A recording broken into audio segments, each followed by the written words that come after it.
యేసు నామంలో మీకు శుభములు సమృద్ధిగా కలుగును గాక. మధురం నీ వాక్యం అనే కార్యక్రమానికి స్వాగతం. ఈరోజు మనం బయటపడు మార్గం అనే అంశం 12వ భాగం ధ్యానించుకుందామండి.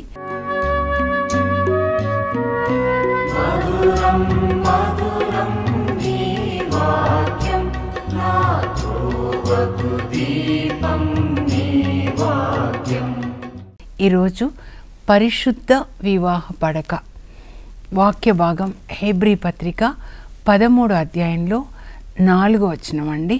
మీరు తప్పకుండా చదువుకోవాలి. అక్కడ హెడ్డింగ్ ఏముంటుందంటే దేవుని సంతోషపరచు విధానం. చాలాసార్లు ప్రేయర్ మీటింగ్లో ఈ 13వ అధ్యాయం ధ్యానించుకోవడానికి ప్రభు నన్ను చాలాసార్లు ప్రేరేపించారండి. అక్కడ ఏముంటుందంటే 1 నుంచి కొంచెం 7 వరకు మనం చూస్తే సోదరులుగా మీరు ఒకరినొకరు ప్రేమించుకోనండి. బైబిల్ గ్రంథం అంతా ఇది ఒక మతం కాదండి. యేసుప్రభు చెప్పింది ఏంటంటే ఒకరినొకరు ప్రేమించుకోనండి.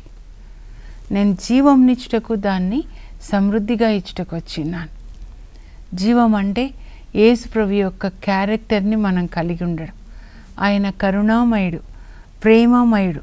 ఆ ప్రేమ కరుణ, ఆయన పరిశుద్ధుడు, అలా మనం ఉండాలి. ఆయన క్షమించేవాడు, అలా మనం ఉండాలి. ఆయన నీతిమంతుడు, న్యాయాధిపతి, అలా మనం ఉండాలన్నమాట. ఒకరినొకరు ప్రేమించుకోనండి. ఆ తర్వాత అతిథి సత్కార్యములు చేయటంలో అశ్రద్ధ చూపించొద్దు. కొందరు తమకు తెలియకయే దేవదూతలకు ఆతిథ్యం ఇచ్చారు.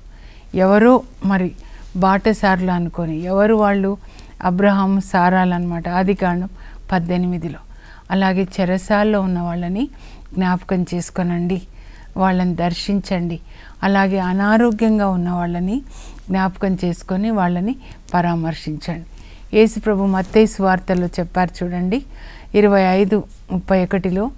అదే ఇక్కడ రాస్తున్నాడు పౌలు. మీరు బైబిల్ ఎలా చదువుతారో నాకైతే అదే కనబడుతుందండి. ఈ 13వ అధ్యాయంలోనే ఇంకా 12లో మీరు ఒకరికొకరు సహాయం చేసుకోనండి, దారులు కనుక్కోండి అంటాడనమాట. సహాయం చేయడానికి అవే నిజమైన స్తోత్రబలి. మనం నోటితో స్తోత్రబలి అంటాం కదా. ఒకరికొకరు సహాయం చేసుకోవడమే దేవునికి మనం అర్పించే స్తోత్రబలి. ఇదండి చెప్పాలి. ఇది గాస్పెల్ అన్నమాట. దేవుడు మనల్ని ప్రేమిస్తున్నారు, అందరినీ ప్రేమిస్తున్నారండి, భూమి మీద ఉన్న అందరినీ. మరి మనం కృతజ్ఞతగా ఏం చేయాలి? నిన్న జక్కయ్య ఏం చేశాడు? నా ఆస్తిలో సగం పేదలకు ఇస్తాను. కృతజ్ఞత, స్పందన, అవర్ రెస్పాన్స్ అన్నమాట. సో మీరు సోదరులుగా ఒకరికొకరు సాయం చేసుకోనండి. అతిథి సత్కార్యాలు చేయండి. ఎన్ని చోట్ల చెప్తాడండి పౌలు. రోమా 12 కూడా మీరు చదివితే 10 నుంచి ఒకరినొకరు గౌరవించుకోనండి. భార్య భర్తలు కానీ, అన్నదమ్ముళ్ళు, తల్లిదండ్రులు, పిల్లలు, ఒకరినొకరు గౌరవించుకోనండి. అతిథి సత్కార్యాలు చేయండి అని చెప్తున్నాడు అనమాట. మనం అలా అతిథి సత్కార్యాలు చేయాలండి. అది కూడా ప్రార్థనే.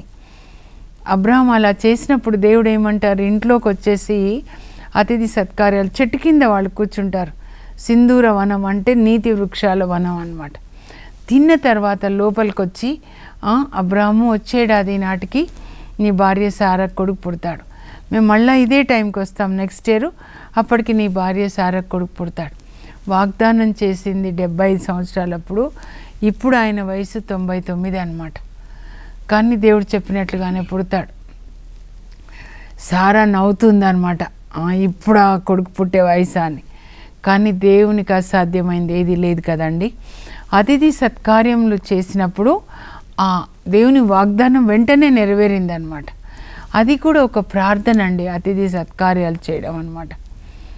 చెయ్యండి అని చెప్తున్నారు. ఇప్పుడు మన టాపిక్ వచ్చేద్దామండి. హెబ్రీ 13:4 చూడండి. వివాహం అందరిచే గౌరవించబడాలి. వివాహ పడక పరిశుద్ధంగా ఉండాలి. అవిధేయులు, వ్యభిచారులు దేవుని తీర్పునకు గురి అవుతారు. ఇది ముఖ్యమైనది కాబట్టి నేను చదువుతాను, మీరు స్క్రీన్ మీద చూసి రాసుకోవాలి. ఎందుకంటే మన బైబిల్లో వివాహ పడక అనే మాట లేదనమాట. ఇంగ్లీష్లో ఉంది. Marriage is honourable, marriage bed kept pure, adulterers will be judged by God, judgement వస్తుంది అని. వివాహం అందరి చేతను గౌరవింపబడవలెను, వివాహ పడక పరిశుద్ధముగా ఉండవలెను, ఏలయన అవినీతి పరులు వ్యభిచారులు దేవుని తీర్పునకు గురియగుదురు. ఇది మీరు పడక గదిలో రాసుకొని పెట్టుకోనండి. దంపతులందరూ కూడా పెళ్ళికి ముందు కూడా పిల్లలకి మీరు యొక్క వాక్యము చెప్పండి. పరిశుద్ధంగా ఉండవలసినది ఏంటి అనంటే వివాహ పడక. అదే బలిపీఠం అన్నమాట. బలిపీఠం అంటే దేవుడు నివసించే స్థలం అన్నమాట. చర్చిలో బలిపీఠము, లేకపోతే మందస పెట్టె మనం చూస్తే అతి పరిశుద్ధ స్థలంలో మందస పెట్టెలో దేవుని ఆజ్ఞలు ఉంటాయి, మన్నా ఉంటుంది, పైన కరుణాపీఠం. అక్కడ నేను నివసించి ఇజ్రాయేల్ ప్రజల్ని దీవిస్తా అంటారు దేవుడు. ఇప్పుడు మన హృదయమే బలిపీఠం, ఇక్కడ ఆయన ఉంటారు, కరుణాపీఠం. మన హృదయంలో కరుణ ఉంటే అది దేవుడు నివసించే బలిపీఠం అన్నమాట. ఇంకా భార్యాభర్తలకి బలిపీఠం ఏంటి అని అంటే వాళ్ళ పడక అండి. పడక గది ఆలయం. ఆ బలిపీఠం మీద ఎవరుంటారు పడక మీద అంటే క్రీస్తు. మరి భార్యాభర్తలు ఏం చేయాలంటే క్రీస్తు, ఇది క్రీస్తు అనుకోండి, క్రీస్తుతో ఇద్దరు అంటు కట్టబడాలి. యోహాన్ 15:5 అన్నమాట. యేసు ప్రభు చెప్తున్నారు, నేను ద్రాక్షవల్లి, మీరు రెమ్మలు, మీరు నాలో నెలకొని ఉండాలి, అప్పుడు మీరు ఫలిస్తారు. భార్యాభర్తలు ఇద్దరు యేసు ప్రభులో అంటు కట్టబడాలి. యేసు ప్రభు అంటే వాక్యమే కదండి. మరి భార్యాభర్తలు ఏ వాక్యం చదువుకోవాలి, దేన్ని పాటించాలి? ఇర్మియా 32:38 నుంచి మీరు చదివితే అక్కడ దేవుడు ఏం చెప్తున్నారంటే, ఇద్దరికి నేను ఏక హృదయము ఏక మనస్సు ఇస్తాను. పడక మీద భార్యాభర్తలు ఇద్దరు ఏకమైనప్పుడు ఒక హృదయం నుంచి ఇంకొక హృదయంలోనికి యేసు ప్రభు ప్రేమ వెళ్ళాలన్నమాట. ఒక ఆత్మ నుంచి ఇంకొక ఆత్మలోనికి పరిశుద్ధ ఆత్మ యొక్క ఆనందం వెళ్ళాలి. ఒక శరీరం నుంచి ఇంకొక శరీరంలోనికి దైవ ప్రేమ వెళ్ళాలి. అంటే శరీరాలు, మనస్సు, తర్వాత ఆత్మ, హృదయము ఆత్మ ఏకం కావాలి. అప్పుడు పరిశుద్ధ ఆత్మ ఇద్దరి ఆత్మలో ప్రవహిస్తూ ఆనందాన్ని ఇవ్వాలి. ఆత్మలో ఆనందం అన్నమాట. ఇద్దరు ఆత్మ, పరిశుద్ధ ఆత్మతో ఐక్యం కావాలి. మలాకి 2:14 వివాహం యొక్క ఉద్దేశం మీరు ఎరుగరా? దేవుడు వివాహం ద్వారా ఇద్దరిని ఏక ఆత్మగా చేసి ఆ విధంగా సృష్టి కార్యాన్ని కొనసాగించాలి. మొదటి మానవుని చేశాడు ఆదాంని, ఆదాము ఎముక తీసి అవ్వని చేశాడు. తర్వాత వాళ్ళ ద్వారా ఈ సృష్టి కార్యం కొనసాగుతుంది. వాళ్ళకి దైవభీతి కలిగిన పిల్లల్ని ఇవ్వాలి అని. అది దేవుని యొక్క ఉద్దేశం అండి. ఆదికాండంలో మొదటి వివాహాన్ని మనం చూద్దాము. ఆదికాండం 1:28 దేవుడు 6వ దినాన మరి ఆదాముని చేశాడు. తర్వాత ఈయనకి తోడు ఇస్తాను, సాటి అయిన తోడని ఎముకను తీసి, ఆదాము ఎముక తీసి అవ్వని చేసి ఇద్దరి పెళ్లి చేసి వాళ్ళిద్దరి మధ్యలో దేవుడు ఉన్నారు. ఒకవైపు ఆదాము, ఒకవైపు అవ్వ, ఇద్దరిని ఆయన పట్టుకున్నారు. అప్పుడు ఏమంటున్నారు వాళ్ళని ఆశీర్వదిస్తూ, మీరు పెక్కుమంది పిల్లల్ని కానీ అభివృద్ధి చెందండి. వివాహం ఏంటంటే దేవునితో ఐక్యమైపోయి, క్రీస్తుతో, క్రీస్తు యందు, క్రీస్తు ద్వారా, అంటే దేవుని యొక్క వాక్యంలో అంత ఐక్యమైపోయి క్రీస్తుని పట్టుకొని నడుస్తూ, ఇద్దరు క్రీస్తు చేతిలో ఉంటే ఎక్కడికి పోరండి. ఆ క్రీస్తుతో ఐక్యమైనప్పుడు వాళ్ళ ద్వారా క్రీస్తు తన యొక్క బిడ్డల్ని సృజిస్తాడు. పరిశుద్ధ ఆత్మ అన్నమాట. దేవుడిచ్చే పిల్లల్ని దేవుని పిల్లలుగా మనం పెంచాలి. తల్లిదండ్రుల బాధ్యత అన్నమాట. ఎఫెసీలో 6:4 ఉంటుంది, తల్లిదండ్రులారా మీ పిల్లల్ని దేవుని యొక్క వాక్య బోధనలో, క్రమశిక్షణలో పెంచండి. ఎలా పెంచాలి? 10 ఆజ్ఞలు బోధిస్తూ, అలాగే మత్తయి సువార్త నుంచి అంతా కూడా ఎలా జీవించాలి మనం వాళ్ళకి బోధించాలన్నమాట. దేవునితో ముందు అంటు కట్టబడాలి, దేవునికి మొదటి స్థానం ఇవ్వాలి, ఆ తర్వాత పిల్లల్ని దైవభీతిలో పెంచాలన్నమాట. అక్కడ ఏదైనా తోటలో ముగ్గురే ఉన్నారు, దేవుడు, భర్త, భార్య. ఇంకా ఈ ముగ్గురి మధ్యలో ఎవరు వెళ్ళకూడదండి. ఆ దేవుడు ఈ వివాహాన్ని చేశారు. వివాహ వ్యవస్థని లోకంలో ఆయన స్థాపించారు కనుక దేవుణ్ణి గౌరవించడం అంటే దేవుడు స్థాపించిన వివాహాన్ని గౌరవించాలి. ఆ పెళ్లి నాడు మీరేం ప్రమాణాలు చేశారో చివరి వరకు నమ్మకంగా ఉంటాము అని ఆ చేతులు పట్టుకున్నారు దేవుని సన్నిధిలో. పరిశుద్ధాత్మ మిమ్మల్ని ఏక ఆత్మగా చేశారు. ఆ చెయ్యి పట్టుకొని మీరు పరలోకం వరకు కూడా వెళ్ళాలన్నమాట. ఇద్దరు ఒకరికి తోడుగా ఇంకొకరు, ఒకరు పడిపోతే ఒకరు తోడుగా ఉండాలి. ఉపదేశకుడు 4, 10, 12 ఉంటుంది. ఒకరు పడిపోతే ఒకరు చేయి పట్టుకోవాలి. మోనికా తల్లి తన భర్త పెట్రీషా చేయి పట్టుకొని పరలోకానికి నడిపిస్తుంది అన్నమాట. 3 పేటల గొలుసు తొందరగా తెగిపోదంటే 3 పేటలు అంటే యేసుప్రభు, భర్త, భార్య అన్నమాట. అలా అల్లుకొని పోవాలి. క్రీస్తులో ఒకే శరీరం, ఒకే ఆత్మ, ఒకే హృదయం అన్నమాట. అప్పుడు క్రీస్తు లోపల ఉన్నట్లయితే కొండబండ సందులలో దాగుకొని నా పావురమా, యేసుప్రభు చెప్తున్నారు అక్కడ. ప్రియుడు యేసుప్రభు ప్రియురాలతో, యేసుప్రభు గుండె గాయాల్లో అన్నమాట. పరమగీతాలు బైబిల్లో మధ్యలో ఉంటుందండి. అది క్రీస్తుకి మనకి ఉన్న సంబంధం. అలాగే భార్య భర్తలకి మధ్యలో ఉండే సంబంధం అన్నమాట. నన్ను నీ పెదవులతో ముద్దు పెట్టుకో అని అడుగుతుంది. నా ప్రియురాలు అన్యులు ప్రవేశించజాలని సొంత ఉద్యానవనం. నీ కన్నులు పావురంలాగా ఉన్నాయి. పరిశుద్ధత అండి. పరిశుద్ధుడైన దేవునితో ఒప్పందం వివాహం అంటే. భార్య భర్తలు ఇద్దరు దేవునితో ఒప్పందం. పరిశుద్ధుడైన దేవునితో ఒప్పందం అంటే అమ్మాయి అబ్బాయి పరిశుద్ధంగా ఉండాలి. ఆదికాండం 24లో ఇస్సాకు రిబేకాలు.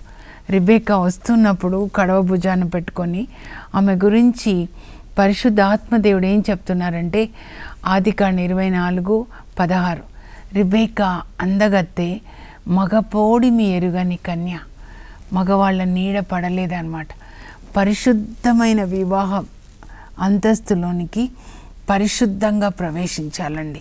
ఒక ఆదాముకి ఒకే అవ్వ తాళి కట్టే వరకు పరిశుద్ధంగా ఉండాలి. తర్వాత కూడా భార్య భర్త క్రీస్తులో ఏకం కావాలండి.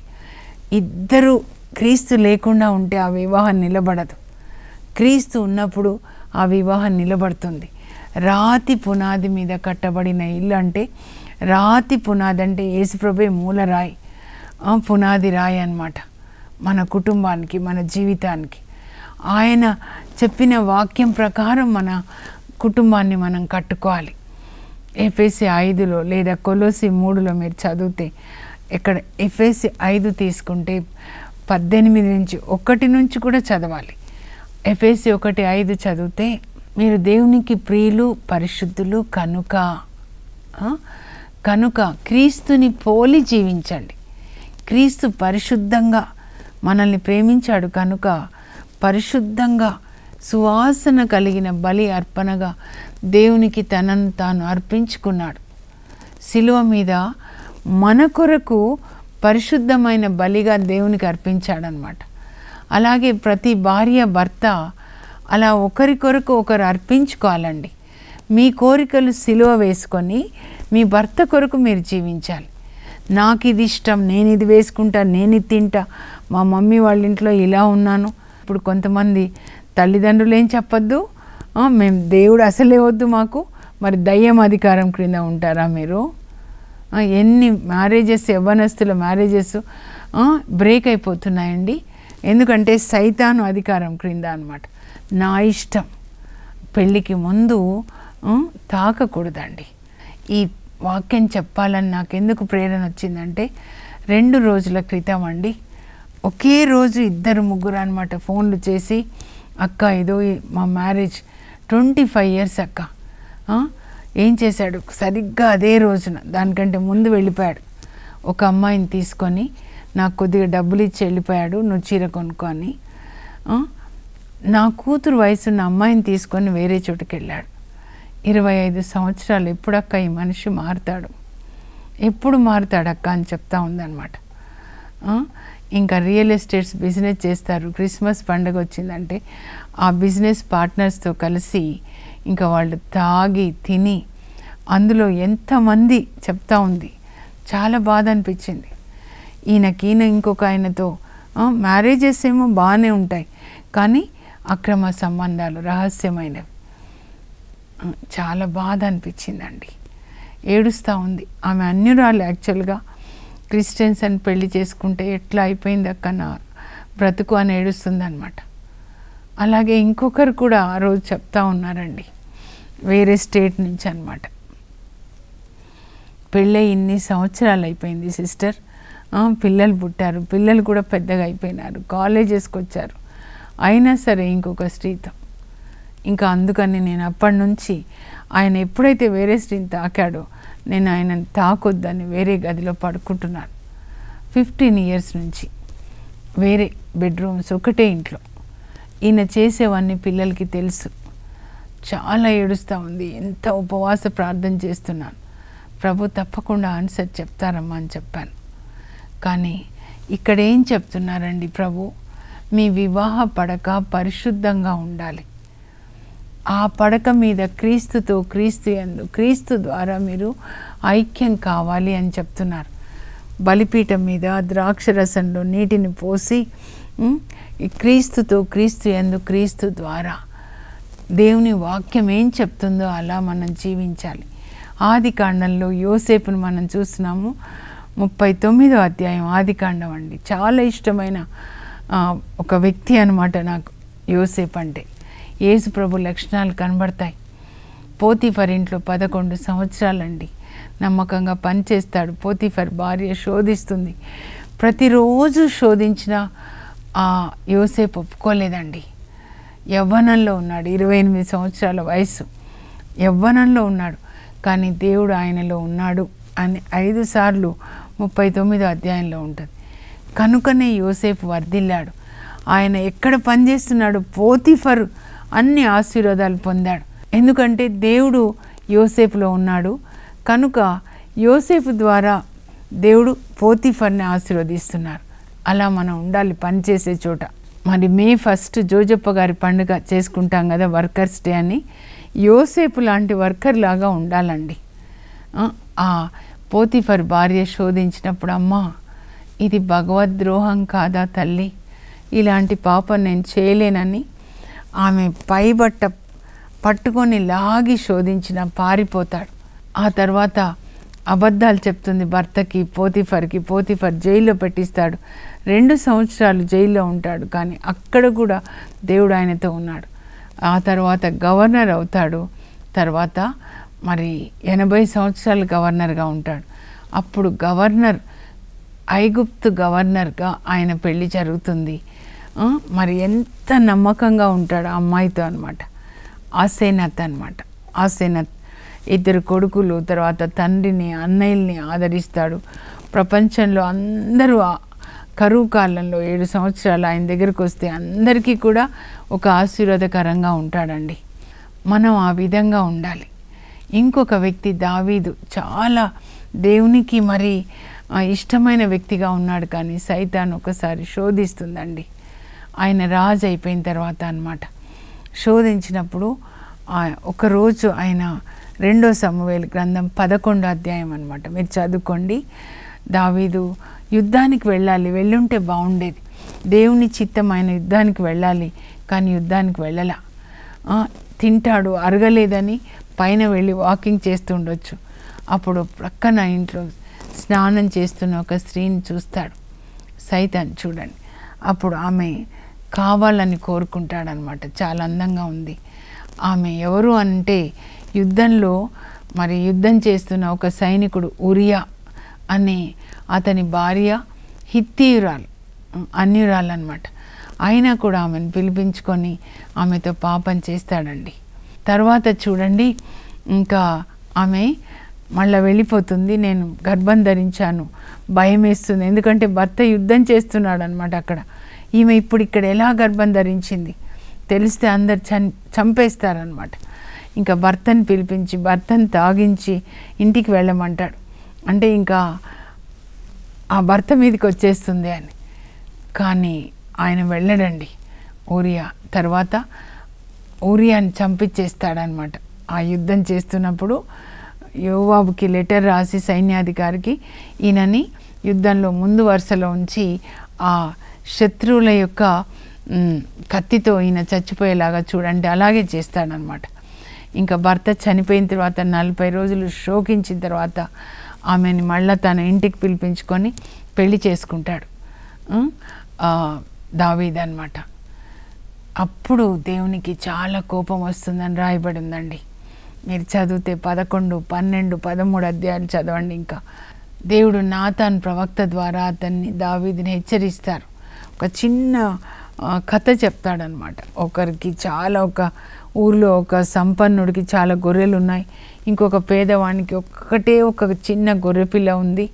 తన పిల్లలాగా చూసుకుంటుంటే ఈ ధనికుడు ఒక చుట్టాలు వస్తే తన గొర్రెల్ని చంపకుండా పేదవాని గొర్రె తీసుకొని ఆ గొర్రెని చంపి ఆ చుట్టాలకి భోజనం పెడతాడంటే దావీదుకి కోపం వచ్చి అంత పని చేస్తాడా, అతడు 4 రెట్లు పరిహారం చెల్లించాలి.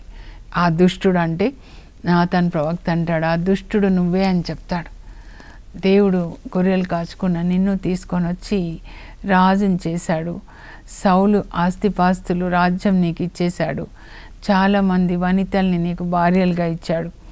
దావీదు హెబ్రోన్లో 7.5 సంవత్సరాలు ఆయన రాజుగా ఉన్నప్పుడు 6 భార్యలండి, 6 కొడుకులు పుడతారు. 2 సమూయేలు 3లో ఉంటుంది. తర్వాత మళ్ళా చాలామందిని చేసుకుంటాడు. 2 సమూయేలు 5లో ఉంటుంది. అక్కడ ఒక 11 మంది కొడుకులు పుడతారు. ముందు 6 భార్యల ద్వారా 6 కొడుకులు, తర్వాత ఇంతమంది భార్యలు చెప్పలేదు, ఇంకా 11 మంది కొడుకులు పుడతారు. ఇంకా చూడండి, నాతాన్ ప్రవక్త చెప్తాడనమాట, నీకు అన్నీ ఇచ్చారు కదా దేవుడు, ఇంతమంది భార్యలను ఇచ్చారు, ఇంత రాజ్యం ఇచ్చారు, అయినా కూడా నువ్వు దేవుణ్ణి తిరస్కరించి ఈ స్త్రీని నువ్వు పట్టుకున్నావు కదా, కాబట్టి నీ ఇంటి వాళ్ళ నుంచే నీకు కీడు వస్తుంది, దేవుని యొక్క ఖడ్గం నీకు వ్యతిరేకంగా లేచింది అని చెప్తే దావీదు నేను పాపం చేశానని ఒప్పుకుంటాడండి. దేవునికి ద్రోహంగా పాపం చేశానని ఒప్పుకుంటాడు. 51వ కీర్తనలో చెప్తాడు, ప్రభా నన్ను మన్నించయ్యా, నీ పరిశుద్ధాత్మ నా నుంచి తీసివేయకయ్యా అని చాలా ఏడుస్తాడు. కానీ అప్పుడు నాతాన్ ప్రవక్త ఏమంటాడంటే, దేవుడు నీ పాపాన్ని మన్నించారు, కానీ ఇప్పుడు నీకు పుట్టబోయే బిడ్డ, ఆ బిడ్డ మరణిస్తాడు అని చెప్తాడనమాట. ఇంకా అప్పుడు బత్షెబ బిడ్డని కంటుందండి. ఉరియాను వాని భార్యగా ఉన్నప్పుడు చేసిన పాపం అన్నమాట. ఆ బిడ్డ ప్రభు శిక్ష వలన జబ్బు చేస్తుంది. ఆ బిడ్డకి పుట్టడంతోనే జబ్బు చేస్తుంది అనమాట. పాపంలో పుట్టాడు. 7 రోజులు ఉపవాసం ఉంటాడు దావీదు, బిడ్డని మన్నించండి అని. కానీ ఆ బిడ్డ చనిపోతాడండి. చనిపోయిన తర్వాత ఇంకా చూడండి, తర్వాత మళ్ళీ సొలొమోను పుడతాడనమాట ఆమె ద్వారానే.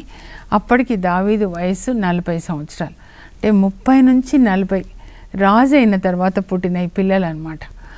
కానీ ఇంకా పిల్లలు అప్పుడు అందరూ పిల్లలు చూస్తే వాళ్ళకి 9 సంవత్సరాలు 8 సంవత్సరాలు నేను ఆలోచిస్తున్నాను అనమాట, చిన్న చిన్న పిల్లలు.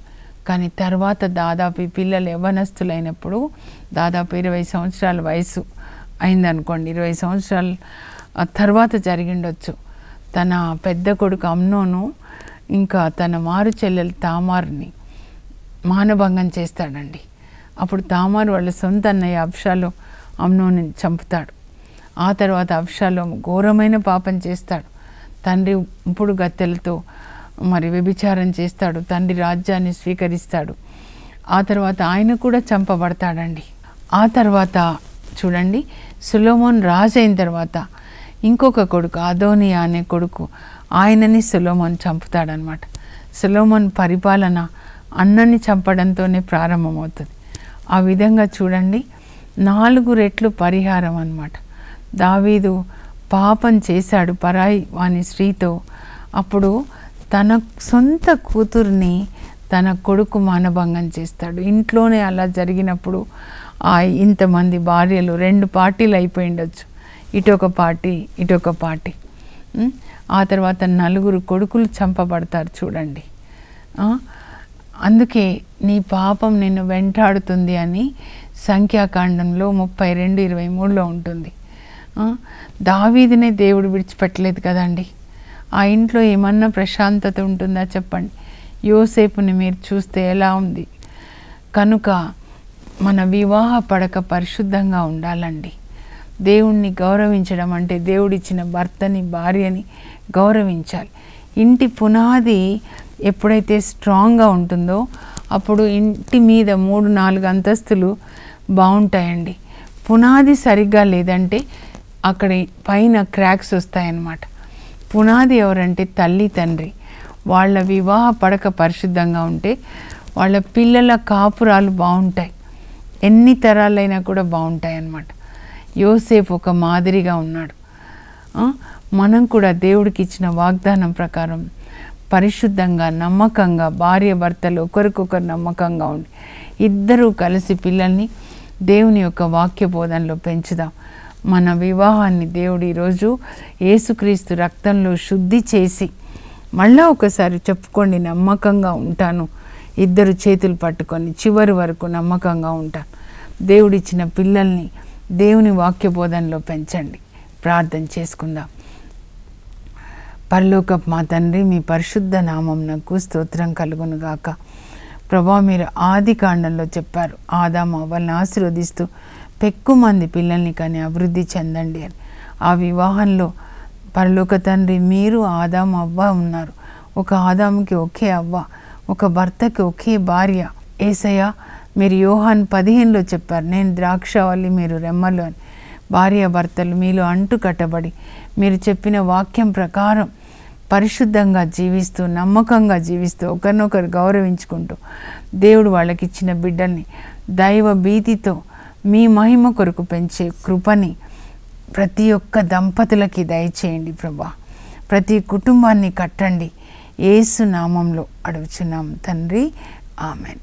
ప్రతి దంపతులు నమ్మకంగా ఒకరి పట్ల ఒకరు నమ్మకంగా జీవిస్తూ, క్రీస్తు చెప్పిన వాక్యం ప్రకారం జీవిస్తూ మీ పిల్లల్ని దేవుని యొక్క వాక్య బోధనలో పెంచే కృపని, పరిశుద్ధ ఆత్మని దేవుడు మీకు దయచేయుదురుగాక. God bless you. Have a blessed day.